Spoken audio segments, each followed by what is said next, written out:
Buen día, hermanos. Vamos a ir a la palabra de Dios esta mañana y les invito a que vayamos a Mateo 28, versos 18 al 20. Mateo 28, versículos del 18 al 20. Y este pasaje, antes de que lo leamos, trae para nosotros o muestra un cambio muy significativo de lo que capítulos anteriores en el propio Evangelio de Mateo y al término de cada Evangelio se narra el sufrimiento de nuestro Señor, este varón de dolores, en su crucifixión, y ahora podemos verlo en un aspecto totalmente distinto. Ahora es denominado el Señor sobre todo, obviamente después de su resurrección, para finalmente Él ascender, como lo vemos en este pasaje. Es necesario meditar esta mañana junto con mis hermanas que domingo de resurrección, año tras año, se acercan y de una manera similar a lo que sucedió hace tantos años, en su corazón disponen un tiempo por la mañana para buscar la palabra de Dios y buscar nuevamente este anuncio para el corazón de ellas. Es necesario entonces meditar en nuestro corazón acerca de la cruz de Cristo, que lo hicimos apenas unos días, y obviamente pensar en lo que se les dijo a aquellas mujeres, que Jesús no estaba allí, que Él había ascendido al cielo. Y hermanos, ahora nuestro Señor está a la diestra del Padre intercediendo por nosotros. Entonces voy a leer el pasaje y luego haremos una oración. Jesús se acercó y les habló diciendo: Toda potestad me es dada en el cielo y en la tierra. Por tanto, id y haced discípulos a todas las naciones, bautizándolos en el nombre del Padre y del Hijo y del Espíritu Santo, enseñándoles que guarden todas las cosas que os he mandado. Y aquí yo estoy con vosotros todos los días hasta el fin del mundo. Amén. Vamos a orar. Señor, que esta mañana podamos encontrar nuevamente en tu palabra ese anuncio tan esplendoroso y que traiga a nuestro corazón alegría. Señor, gracias por tu milagro, gracias por tu poder, gracias por tu entrega, gracias porque tú vives hoy y la iglesia lo recuerda y te honra y glorifica tu nombre. Gracias, Padre, por darnos esta oportunidad de nuevamente acercarnos a tu palabra y encontrar en ella bendición para nuestras vidas. En el nombre de Jesús te pido que nos dirijas en esta meditación. Amén. Nuestro pasaje nos muestra entonces a un Señor muy distinto a lo que habíamos visto. Nuestro Señor fue del sepulcro. Ahora, en este pasaje se nos muestra que asciende y va al trono directamente. En la antigua Roma había una vía que se le llamaban vía sacra, por la que marchaban los vencedores después del triunfo en las guerras. Y así también para nosotros hay una vía que debemos cruzar. Y fue por ella por la que el propio Señor Jesús, el Señor de señores y Rey de reyes, en esa gloriosa majestad, nuestro Señor, el Señor resucitado, desde el sepulcro de José de Arimatea, fue hasta los brazos del Padre. Entonces no tenemos que olvidar que nos encontramos en la crucifixión, la desesperanza, pero en la crucifixión, la seguridad para nosotros, que obviamente podemos ver en el cuerpo de Cristo resucitado y en su vida al acercarse y estar con los discípulos. El pasaje comienza con una frase que usted conoce y conoce perfectamente: toda potestad me es dada en el cielo y en la tierra. Y esto es lo primero que reviste este pasaje: el poder plasmado en este texto, el poder de la resurrección en la persona de Cristo. Esta frase o estas primeras palabras, toda potestad, tenemos que hacer un recordatorio de lo que el Señor Jesús había vivido en el Getsemaní, donde no veíamos nada de esa potestad o de ese poder. En el Getsemaní él había estado en aquel huerto de los olivos, finalmente como un Salvador sufriente, agonizante, donde los propios evangelios nos narran que él estaba abatido hasta la muerte, y tanto era su aflicción en su alma que se sentía él solo, que escurrían de él lágrimas de sangre, sudor de sangre. Entonces está nuestro Señor Jesús en ese Getsemaní, en ese huerto, y hay un contraste totalmente marcado en esas palabras al decir toda potestad. Por un lado está la debilidad del hombre, de la humanidad, de nuestro Señor, la inclinación, el desfallecimiento de esa condición humana, siendo Él Jesucristo. Pero también en nuestro texto ahora podemos ver al Dios hombre, ceñido, y puedo decirlo así, ceñido de la omnipotencia. Y si bien estaba todavía en la tierra, cuando Él pronuncia estas palabras, Él había recibido un privilegio, un honor, una gloria, una plenitud y un poder que lo colocaban muy por encima de todos los hombres. ¿Cuál era su función, de nuestro Señor? La función del mediador, porque en este momento ahora Él ha pasado de ser el sufriente, el hombre que ha sufrido, y ahora su papel es el de intercesor, el de mediador. Entonces, Él ya no es más una víctima, Él es un vencedor, ya no es un siervo, sino es el rey que puede narrarse y describirse en la palabra, el rey del cielo y el rey de la tierra. Y sin embargo, Él no había recibido tal poder si no hubiera Él experimentado la debilidad y la humillación que vimos apenas cuando se narraba su sufrimiento en la cruz. Él obviamente se humilló, y se humilló para conquistar. Dice la Escritura que Dios a lo sumo lo humilló, pero también de esa manera Él fue exaltado. Entonces, Él se humilló para conquistar, Él caminó a su trono, pero primero caminó en descenso, como pudiéramos decirlo. Él fue poco a poco bajando, humillándose. Esta descripción de Filipenses capítulo 2, donde se nos narra que Él no se aferró a su gloria, sino que se despojó de sí mismo, que se hizo hombre, y este proceso de kenosis, o lo que se le conoce así, en la encarnación de Cristo, Él se despoja de su gloria, Él se encarna, Él se hace un hombre, y obviamente va y muere, y no solamente muere, sino muere en una cruz cruel. Entonces,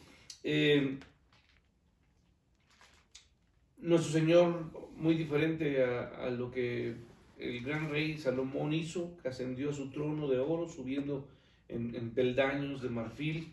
Nuestro Señor descendió, como decimos, descendió para ascender, y bajó a las terribles profundidades de la agonía, una agonía que podríamos decir de manera indescriptible es lo que Él sufre. Pero en esa descripción de su humillación, Él lo hace finalmente para recibir toda la potestad, como se nos narra en el pasaje de Mateo. Toda la potestad del cielo y toda la potestad de la tierra le es dada. Ahora, con ese gran título que hoy podemos decir de manera muy segura, como nuestro Redentor. Entonces, yo le invitaría que esta mañana pensáramos solamente en estas palabras: toda potestad, todo poder. Jesucristo recibió del Padre, como consecuencia de su muerte, todo poder. Esto significa que el mediador, ahora, que es Cristo, el que está entre los hombres y entre Dios, el que se constituye como el abogado, el que se constituye como el único puente, el que se constituye como el único camino entre el Padre y la humanidad, que es Él es el mediador. Ahora Él muestra su omnipotencia, que no es otra cosa, como se describe, toda la potestad le es dada.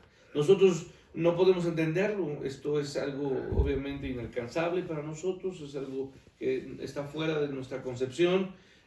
Si hay algo que el hombre ha buscado y busca continuamente es poder, pero un poder que termina siendo mezquino, temporal, frío.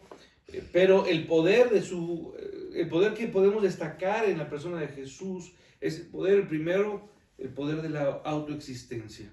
Lo mismo que se describe en el Antiguo Testamento acerca de Dios, un ser que es, yo soy el que soy, como lo describe el propio Éxodo, cuando a Moisés se le aparece en aquella zarza y se le presenta como yo soy el que soy. Este poder de autoexistencia, el poder de la creación, el poder de sustentarlo, como Hebreos lo describe, dice que por él fueron creadas todas las cosas y por él subsisten.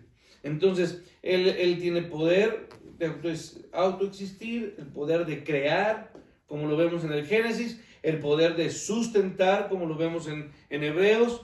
Él es el que lo describe así también en el Antiguo Testamento. Él es el que hace morir y él es el que hace vivir. Entonces, el poder más grandioso que el hombre puede encontrar, el poder de perdonar, pero también el poder de condenar. Y podríamos decirlo de una forma sencilla, el poder de dar. Jehová dio y Jehová quitó. Él tiene ese poder. Él tiene el poder, como lo hizo también en los tiempos de Noé. Él tiene poder para abrir el arca, pero él también tiene poder para cerrar la puerta. Él tiene poder para derrocar y para establecer, de matar, de vivir y de hacer vivir. El poder de tener misericordia y de quitar la misericordia. Él tiene el poder de decretar, de cumplir en una palabra todo esto, porque Él es la cabeza. Lo describe Pablo allá en Efesios capítulo 1, versículo 22. Él es la cabeza sobre todas las cosas, sobre todo lo creado. Todo eso le fue dado a nuestro Señor Jesucristo, y por eso se describe en Mateo de esa manera. Y si quisiéramos explicar lo que significa toda potestad, esto equivaldría a que intentáramos describir el infinito, pero obviamente, sea lo que sea, todo eso ha sido dado a nuestro Señor. Nosotros no podemos entender lo que es toda potestad. El hombre está muy limitado en el dar, en el ver, en el crear. No tiene esa capacidad el hombre, y por eso nos resulta totalmente imposible describir lo que significaría toda potestad. Pero todo lo que ha sido hecho, creado, le ha sido dado a nuestro Señor. Todo ha sido puesto en sus manos, que una vez fueron esas manos clavadas en el madero. Todo está confiado a ese corazón que fue atravesado por aquella lanza. Todo ha sido colocado en él, no como una corona de espinas, sino ahora como una corona de todo lo que puede existir. Entonces, toda potestad en el cielo, cuando se refiere, es suya. Noten que obviamente Él tiene el poder de Dios, pues Dios está en el cielo, y nadie podría tener poder si no fuera Dios mismo. Y el poder de Dios emana de ese trono, que de manera figurada, o para nosotros comprender un poquito, el poder emana de ese trono celestial. Y Él es el que merece y el que está sentado en el trono. Entonces Jesús tiene poder divino, puede hacer todo lo que el mismo Jehová, Elohim, puede hacer.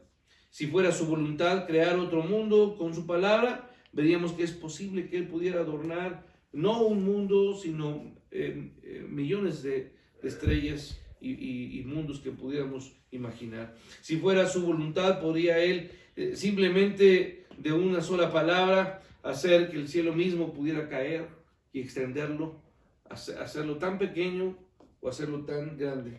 El crucificado, entonces, ahora Él es el que guía las constelaciones y a los ángeles, porque los ángeles no tienen otro propósito sino esperar cumplir las órdenes. Todo ser angelical, querubines, serafines y todo ser viviente delante del trono obedece incesablemente a aquel que le ha sido dada toda la potestad. Entonces aquel que fue, Isaías 53:3, aquel que fue desechado, aquel que fue despreciado entre los hombres, ahora es el Dios sobre todas las cosas, y podríamos decirlo, bendito por los siglos. de los siglos. Toda potestad entonces se relaciona con la habilidad y el poder con los que Dios gobierna en todo el universo. Él sostiene todas las fuerzas creadas, Él las mueve, las limita a su voluntad, Él da fuerza a la ley, y cuando digo a la ley, me refiero a leyes que usted y yo vivimos, lo que es la ley de la gravedad, las leyes naturales que podemos conocer. Él sostiene el universo. Yo desde pequeño escuchaba un canto que decía: Dios tiene el mundo entero con su poder. Entonces Él sostiene todo con su poder. En sus manos está todo lo que existe. Él da vida, Él da existencia.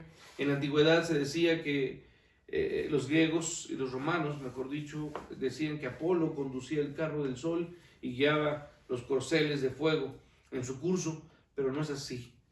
Es Cristo, el Señor de señores, el que guía nuestro mundo, nuestra galaxia, nuestro sistema solar en el que vivimos. Él es el que controla vientos, Él es el que controla la tempestad. Él hace, podemos decir, lo que le place. Todos los ejércitos de los cielos y los habitantes de este mundo dependen de su soberanía. De Él demanda el poder, de Él emana ese poder que está en el cielo, y Él es el que sustenta todo lo que existe, como lo hemos dicho. Colosenses capítulo 1, verso 17, me gustaría leer lo que Pablo refiere a esto, acerca de Cristo. Colosenses 1, 17 dice: y Él es antes de todas las cosas, y todas las cosas en Él subsisten. Esa es la realidad. Toda potestad tiene que incluir no solo lo que podemos ver en materia física, toda potestad también incluye todo el poder del Espíritu Santo. Él es el que convence. Usted sabe, ¿qué es lo que hace el Espíritu Santo?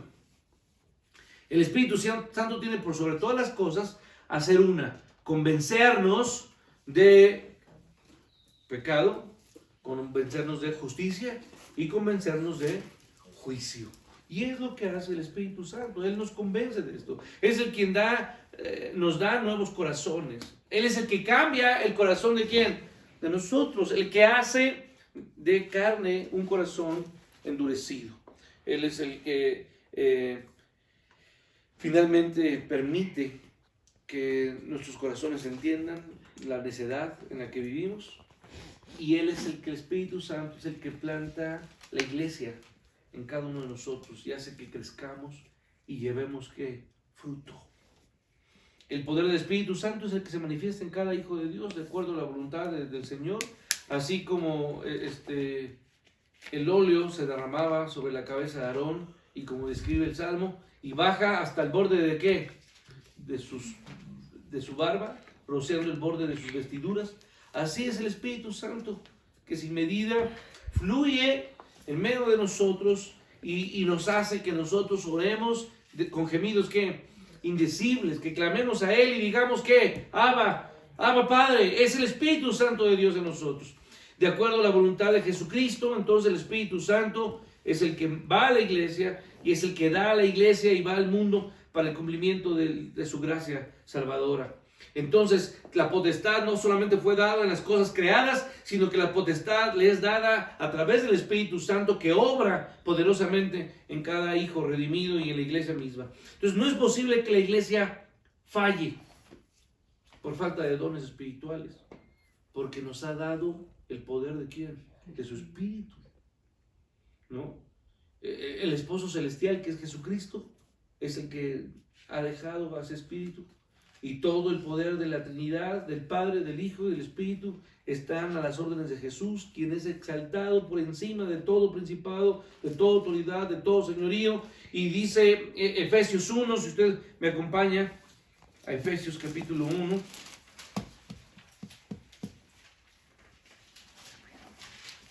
Pasajes que conocemos perfectamente, pero vale la pena recordarlos y leerlos. Dice el verso 1, 20 y 21, la cual operó en Cristo. Está hablando del poder del Espíritu Santo. La cual operó en Cristo, ¿qué? resucitándole de los muertos y sentándole a su diestra en los lugares celestiales, sobre todo principado, y yo podría decir sobre toda autoridad y sobre todo poder y sobre todo ¿qué? Señorío y sobre todo nombre que se nombra, no solo en este siglo, sino también En el en venidero. el venidero. Entonces, hemos dicho, o he dicho hasta aquí, que toda potestad le ha sido dada a nuestro Señor en el cielo y también ¿dónde? En la tierra. Ningún ser humano puede reclamar todo poder en el cielo. Y si aspira algún poder en la tierra, ¿sabe qué es lo que puede aspirar un hombre en la tierra? Un poder de cuánto le gusta. 6 años para un sexenio, 12 años, 20 años, 30 años. El poder que puede tener un hombre en la tierra es por un momento. Muchos han deseado gobernar el mundo, pero raras veces lo han logrado, y cuando parece tenerlo todo a su alcance, esos imperios terminan desmoronándose. Es cierto que aunque los hombres pudieran gobernar sobre todos los semejantes, no tendrían todo el poder en la tierra, pues hay otras fuerzas que están fuera de su control. Ellos no pueden controlar ni huracanes, ni tormentas, ni sismos que suceden en esta tierra. Me refiero entonces a, obviamente, y hoy más que nunca se acrecenta, ningún hombre en la tierra puede controlar ni siquiera lo que su propio cuerpo puede recibir como enfermedades. Están y escapan de la posibilidad de ellos. Y yo recuerdo allá en el segundo libro de Reyes, capítulo 5, ¿se acuerdan? Aquel hombre poderoso, aquel hombre que en su piel empezó a circular esta enfermedad llamada lepra, ¿sí? Y este hombre tuvo que clamar y decir, quisiera que lo leyéramos, creo que vale la pena. Segundo libro de Reyes, capítulo 5. Sí. Y voy a leer un poquito antes del 5. ¿Reyes qué? Capítulo 5, segundo libro de Reyes.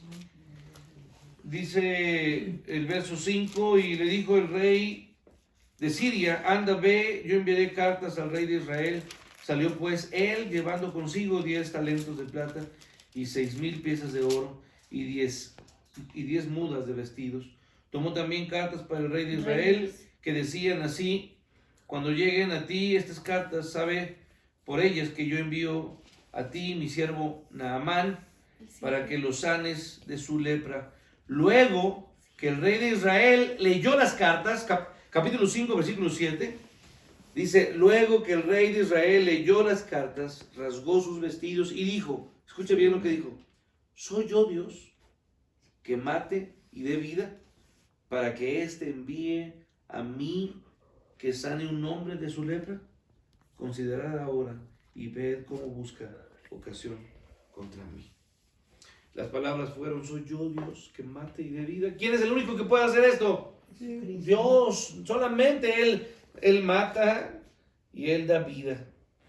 Él es el único que puede sanar. Y hoy el mundo está necesitado de un redentor, no solamente de un hombre o de alguien que pueda sanarles de la lepra.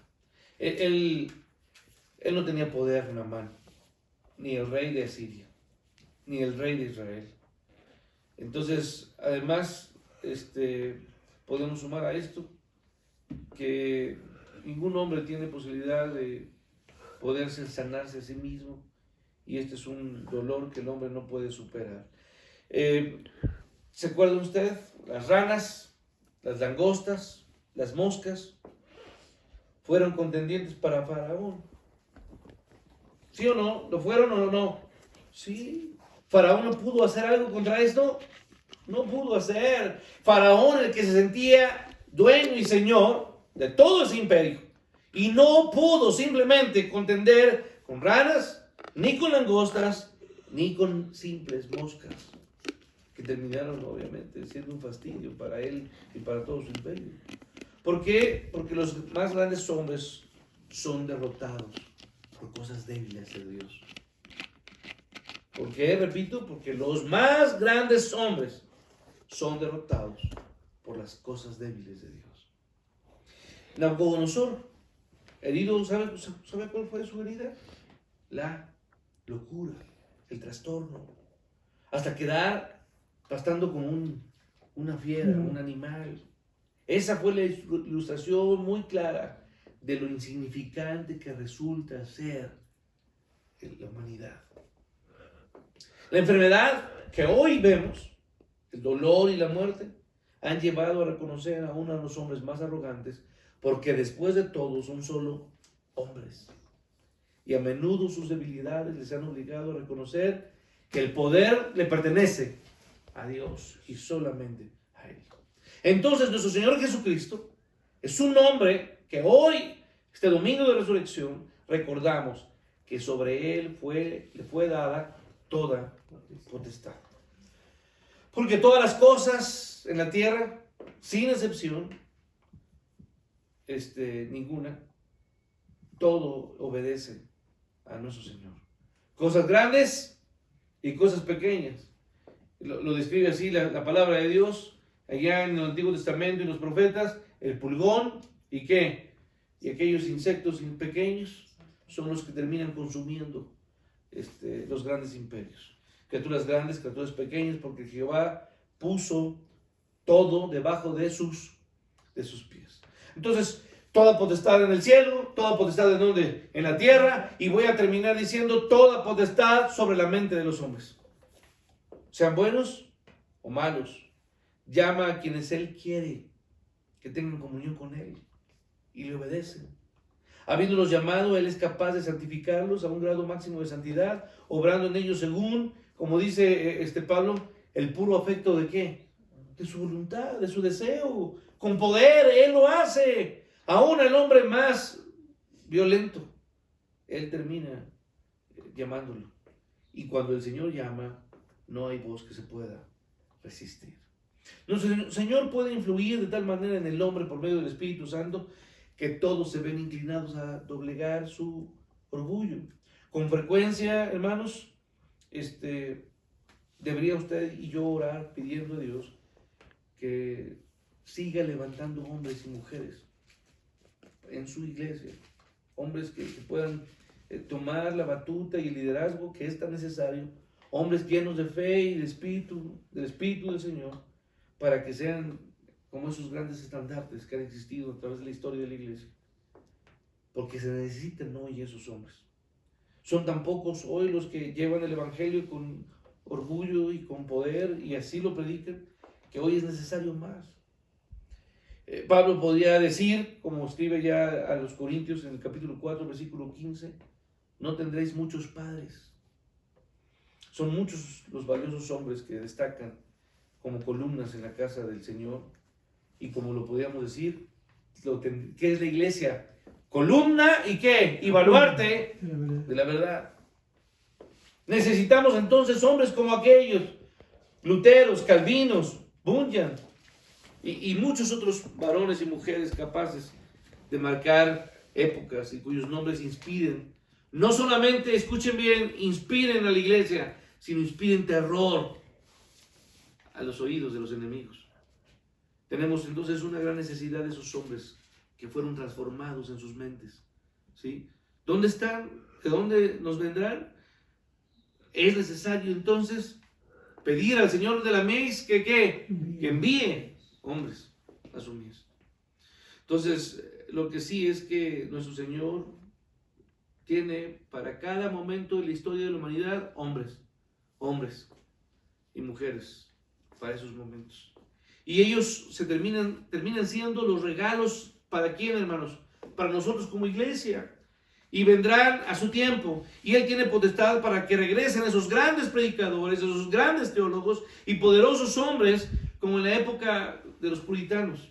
Él puede enviar otra vez entonces hombres de corazón dispuesto que escudriñen la palabra y que extraigan las riquezas más grandes de su palabra. Hombres que puedan tener esa sabiduría de Dios, esa experiencia que puedan Dios darles y predicar, como lo dice la palabra, a tiempo y fuera del tiempo, como los grandes hijos del trueno, ¿verdad?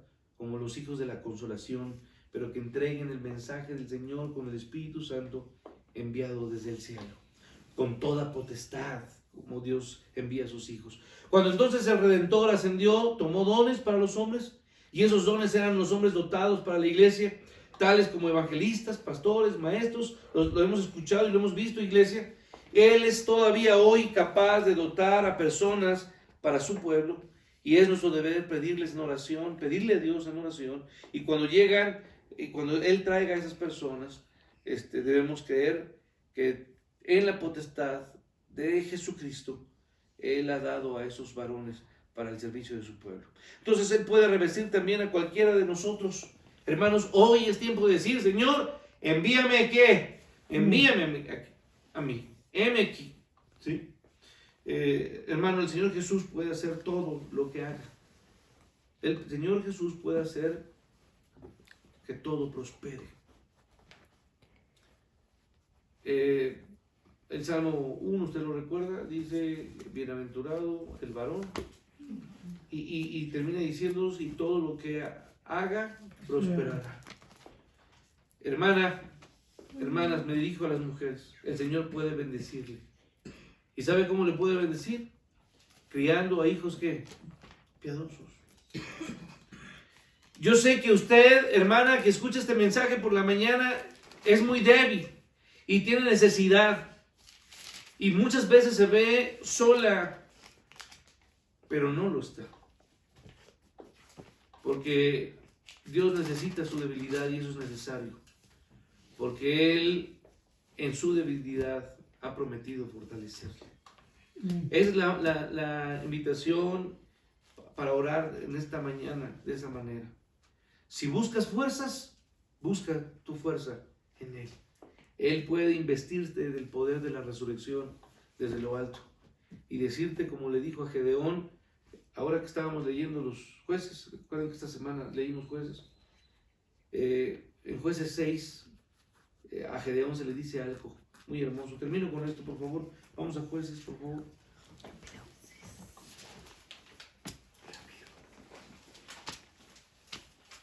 Capítulo 6.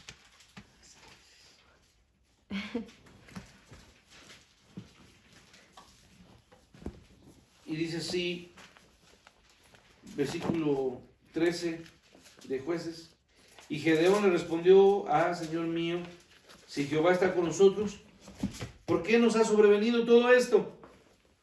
¿Y dónde están todas sus maravillas que nuestros padres nos han contado, diciendo: no nos sacó Jehová de Egipto? Y ahora Jehová nos ha desamparado y nos ha entregado en mano de los madianitas. Y vea el verso 14. Y mirándole Jehová, le dijo: ve, ¿con qué? Con esta tu fuerza.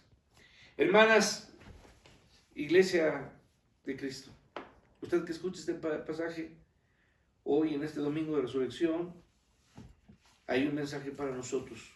Las palabras de Gedeón se repiten cuando las preguntas saltan y dicen: ¿por qué nos ha sobrevenido todo esto? Ustedes no entienden quizá la situación en la que estamos viviendo, la que está usted, su familia, la situación de nuestro país, la situación que está en el mundo. Y las preguntas son estas: ¿dónde está Dios con todas sus maravillas?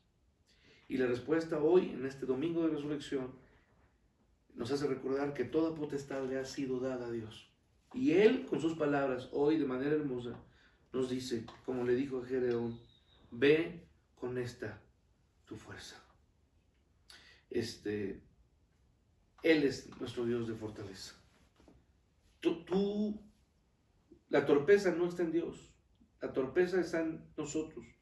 No es la torpeza para hablar como la torpeza que tenía Moisés. ¿Se acuerdan? Que era falto para hablar. Hoy nos dice: Él estará con nosotros como estuvo con Moisés. Nuestra falta de conocimiento es un obstáculo. Pues sí. Pero Samgar se nos describe que mató a 600 filisteos. ¿Y sabe con qué los mató? ¿Saben con qué los mató Samgar? Con una quijada ¿de qué? De buey. Y Amós, el profeta, él fue un ganadero. Como Pablo, tu presencia puede ser despreciada y tu forma de hablar puede ser considerada pobre, pero a pesar de todo, igual que Pablo, puedes aprenderte a gloriarte en la debilidad, porque el poder de Dios, escuche bien, el poder de Dios descansa en nosotros. Entonces, tú no estás vacío en el Señor. Lo único que está vacío, iglesia, ¿qué es? La tumba. La tumba está vacía. Pero usted y yo no estamos vacíos. Estamos llenos y podemos estar llenos de Él. Podríamos estar tan secos como la vara de Aarón, pero Él puede hacer retoñar y florecer el fruto. Podríamos estar casi tan vacíos como la vasija de aquella viuda. ¿Usted lo recuerda usted? La vasija de la mujer estaba casi ¿qué? Vacía. No importa que hoy estemos casi vacíos, casi miserables. Él, el Dios resucitado, a Él le ha sido dada toda la potestad. Y Él hará incluso que ese aceite y esa poca vida que usted considera hoy pueda ser usada en las manos de Dios largamente y poderosamente. Entonces podría usted sentirse muy cerca de hundirse como Pedro. ¿Se acuerda usted? Caminando sobre el mar. Sintió como que se hundía en medio de las olas. Y quizás su vida hoy está así, sintiéndose hundir. Y sin embargo, Él impide que usted y yo caigamos. Él nos levanta. Pudiste haber fracasado, hermano. Has podido quizá fracasar muchas veces. Pero hoy Dios nos invita. Ve con esta tu fuerza. Él es el Dios de la resurrección. Él es el Dios que hoy nos saca de la nada. Él es el que da en medio de la desolación. Él puede llenar entonces nuestra vida y llenar como aquellas redes. ¿Se acuerda usted? Pedro no creía y entonces dice, porque lo has dicho, lo hago, y las redes fueron totalmente llenas y se rompían. Él les puede llenar nuestra barca hasta desbordarse.